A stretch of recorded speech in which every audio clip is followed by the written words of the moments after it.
A rivalry so intense it set production behind by almost 2 weeks? When these actors went their separate ways, they left with no regrets and no intentions to reunite. Shia LaBeouf has attracted his fair share of controversy in his career, and entire headlines have been dedicated to the Transformers actor's reported conflicts with his co-stars. One of his strangest bust-ups happened on the 2013 Broadway production Orphans, which he departed after an issue with Alec Baldwin. According to Baldwin's comments to New York Magazine, there had been problems from the beginning since LaBeouf had already memorized his lines while Baldwin hadn't. Baldwin alleged that his co-star reacted aggressively to him in rehearsal, so the Hunt for Red October actor pulled aside director Dan Sullivan and said someone needed to exit, offering to depart the project altogether. However, the director chose to fire LaBeouf instead. Baldwin also accused the director of duplicity and not being entirely committed to the production. LaBeouf responded by posting screenshots of his email correspondences with both Baldwin and Sullivan, confirming that there had been exchanges regarding Baldwin's lack of preparation for the play and the director acknowledging that they were incompatible as performers. After lighting up the early 2000s with memorable roles in fan-favorite films such as Freaky Friday and Mean Girls, Lindsay Lohan hit the headlines for all the wrong reasons toward the end of the decade. Wherever she went, controversy seemed to follow, and Lohan became known more for her escapades than her on-screen performances. In 2008, she showed up as Kimmy Keegan in 4 episodes of Ugly Betty, one of the most popular shows on TV at the time. Lohan was scheduled to perform in 6 episodes, but her appearances were cut down to 4. As per page 6, the reason for this change was reportedly due to Lohan's behavior, which rubbed Ugly Betty star America Ferrera the wrong way. The publication shared claims from an on-set insider, who alleged that Lohan acted like a diva on set and exhibited bizarre behavior whenever she was around. However, an unnamed friend of Lohan argued against these allegations, stating, "America was mean to Lindsay. Producers give her too much power. Lindsay didn't do the last 2 episodes because America didn't like her and got her kicked off." I would really like to help you. It's just, there aren't really any openings here. Whatever the case may be, it's clear these two would not be working together again. Action movie fans ate well in 2015 thanks to George Miller's Mad Max Fury Road. In this long overdue continuation of the popular film series, Tom Hardy replaced Mel Gibson as Max Rokitansky, while Charlize Theron was introduced as Imperator Furiosa. The film won 6 Academy Awards in the hearts of film lovers around the world. While it might have been a masterpiece on screen, it was the opposite behind the scenes. Hardy and Theron created magic as their characters, but the real-life people had problems that boiled over on set. Vanity Fair published a shocking excerpt from Kyle Buchanan's book, Blood, Sweat, and Chrome: The Wild and True Story of Mad Max Fury Road, which painted a terrifying picture of the breakdown in Hardy and Theron's relationship. The working relationship between Hardy and Theron was strained to the point where a producer was called out to help get them on the same page. One day, Hardy arrived late on set, and Theron went off on him. Hardy stormed over to her, and there was fear of physical altercation. Camera operator Mark Gilnish said, "He was quite aggressive. She really felt threatened." And that was the turning point, because then she said, "I want someone as protection." She then had a producer that was assigned to be with her all the time. The actors have both expressed regret over their behavior at the time, but they have also avoided working together since then. One of the most infamous feuds in Hollywood involves Sex and the City co-stars Kim Cattrall and Sarah Jessica Parker.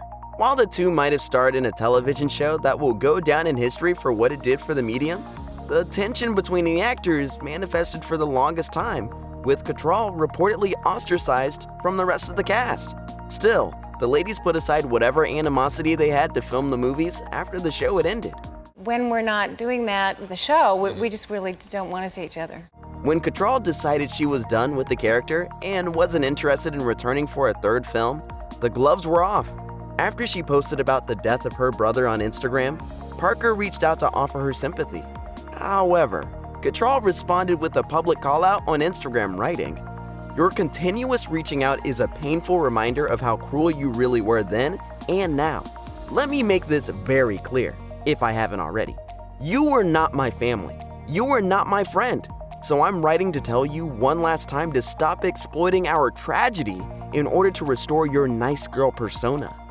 A revival of Sex and the City titled And Just Like That premiered in 2021, but Cattrall wasn't approached to reprise her role, nor did her castmates expect her to. However, she did return for a cameo in season 2, though she didn't interact with the rest of the cast. Shirley MacLaine and Anthony Hopkins are widely regarded as two of the finest actors of their generation, and perhaps even of all time. They have dazzled audiences with countless awe-inspiring performances throughout the decades, and they even collaborated in the 1980 comedy drama A Change of Seasons. Unfortunately, their team-up wasn't as successful as some might have imagined. The film received the kind of nominations no performer ever dreams of: Razzie nominations. Hopkins apparently wasn't too impressed by his co-star, referring to MacLaine as, quote, the most obnoxious actor.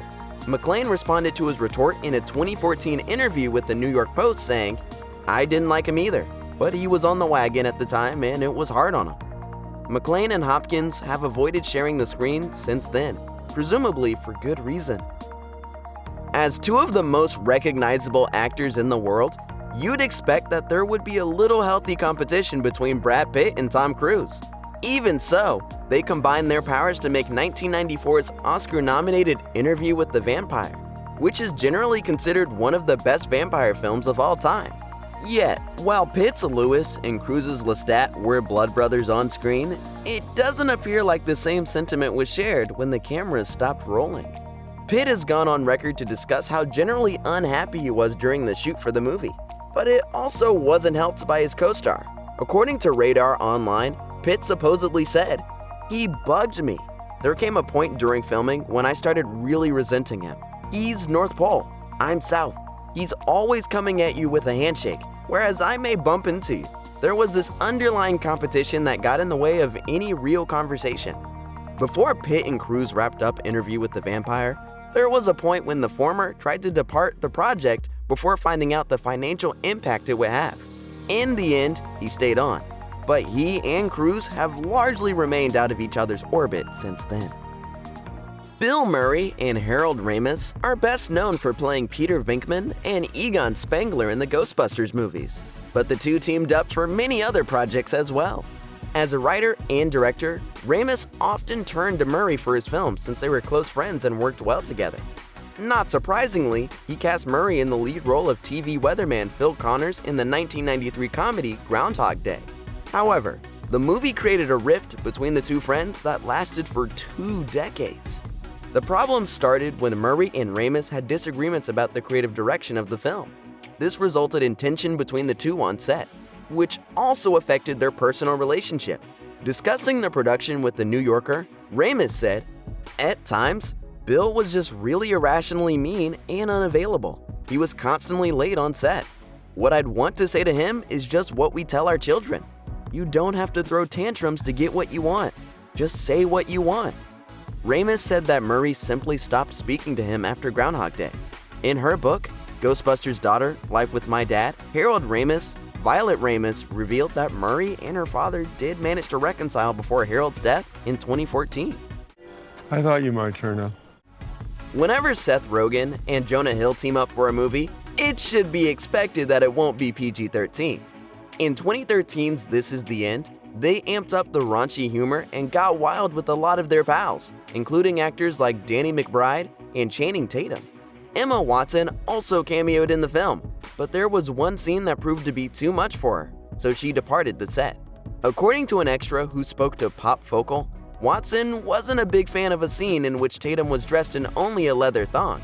The source explained, "During the scene, Channing decided to do some of his breakdancing in front of her, but alas, he was in nothing but a thong, so Emma storms off set."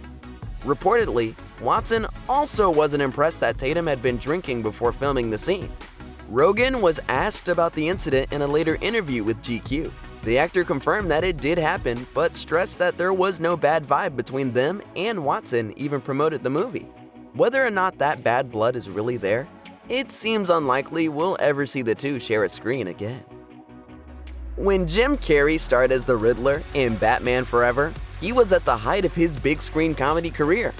However, his co-star Tommy Lee Jones, who played Harvey Two-Face Dent, was definitely not a fan of Carrey's slapstick style. Director Joel Schumacher confirmed that Jones had an attitude on set, telling Entertainment Weekly in 1996, "Jim Carrey was a gentleman, and Tommy Lee was threatened by him. I'm tired of defending overpaid, overprivileged actors."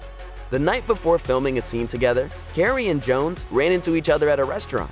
When Carrey approached Jones's table to say hello, he didn't get quite the greeting he expected. Carrey told Howard Stern, "He got up, kinda shaking, and hugged me and said, 'I hate you. I really don't like you.' And I was like, 'Wow, what's going on, man?' And he said, 'I cannot sanction your buffoonery.'" That is, if you'll spare my life for just a few moments. At the height of their popularity, both Marlon Brando and Val Kilmer had to deal with accusations of being divas on set. Putting them together in a movie where both wrestled for the title of top dog was always going to be interesting. Much has been documented about the 1996's The Island of Dr. Moreau, and it appears that the stars didn't do much to help. It was a troubled production in which director Richard Stanley was removed after just a few days on set. His replacement, John Frankenheimer, told Entertainment Weekly, "I don't like Val Kilmer. I don't like his work ethic, and I don't want to be associated with him ever again." Allegedly, Brando wasn't a fan of Kilmer either, and he reportedly told the younger star, "Your problem is, you confuse your talent with the size of your paycheck." According to the sources, Kilmer was continuously late to set, a habit Brando later picked up. The production lost almost 2 weeks worth of shooting as a result. In a Reddit AMA session years later, Kilmer praised his time working with Brando and was only complimentary of him as a performer and person.